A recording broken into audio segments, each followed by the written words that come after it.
Hello and welcome back to Until Lives of Women with me, your host, the Nairobi Feminist. Welcome back. It's a new dawn, it's a new day, and it's been a while.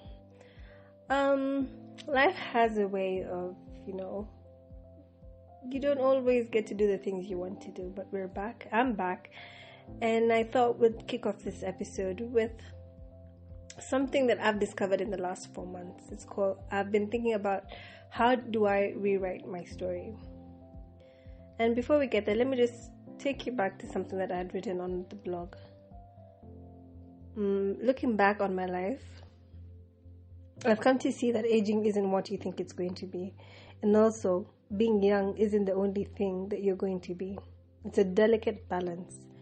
You've got to give yourself the right amount of time, enough to learn and apply what you have learned, and enough to know when to unlearn what you have learned. I've also found that seeing the world through a child's eyes means to be yourself and not let external factors dictate who you should be. I've also realized that a fountain of youth does not exist, but it exists in your mind, and what you feed it and what you allow it is what you become.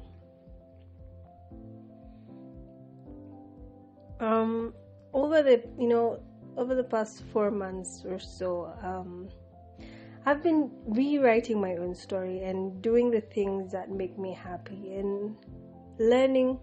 I've been learning a lot and doing things that I really didn't think I'd ever get to do. But, in the process of choosing to rewrite my own story, I decided that I'm going to make decisions that the younger version of myself would be proud of. And just not following the norm of, you have to start life from point A and get to point B. But enjoying that, the hardest battles that you'll ever have to fight is a battle that occurs within yourself. It can't be seen, it can't be touched, it can't even be felt. You are the only one who can feel it. You find yourself sometimes in situations and you ask yourself, why is this happening to me? And sometimes you just have to accept that the reason it's happening is because it needs to happen. The journey of life that I have been on, I've come to see that life isn't about getting from point A to B and having a smooth sailing. You have to go from point A to Z to F to G and then get to B, because that's the only time you'll get to appreciate the highs and lows.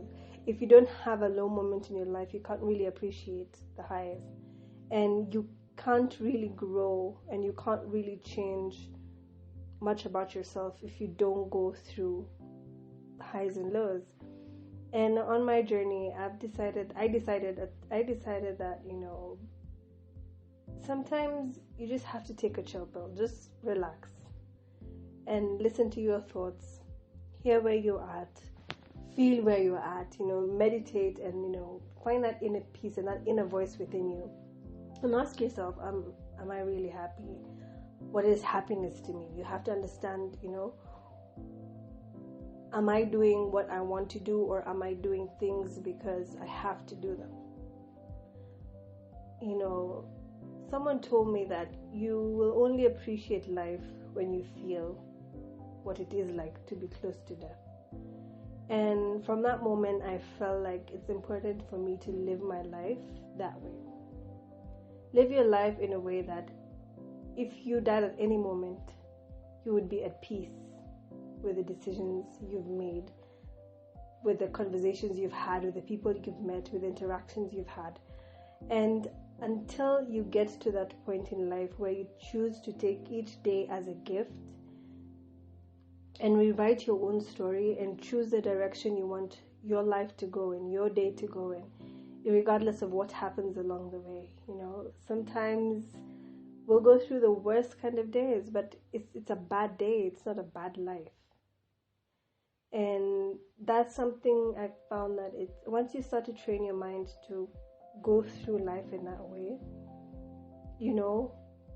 say no to the things that you don't want to go through, or say no to the people or the things that that you don't want to have to put up with.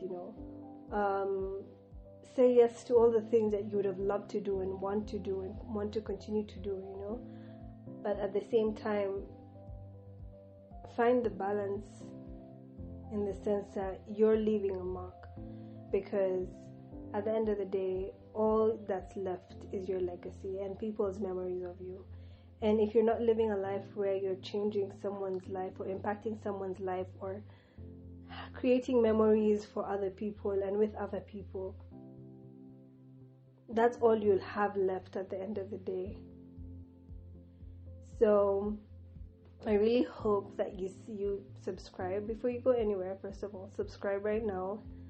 And yeah, catch me again next week, same time, for our first official episode. I love you for listening. Goodbye for now. The Nairobi family.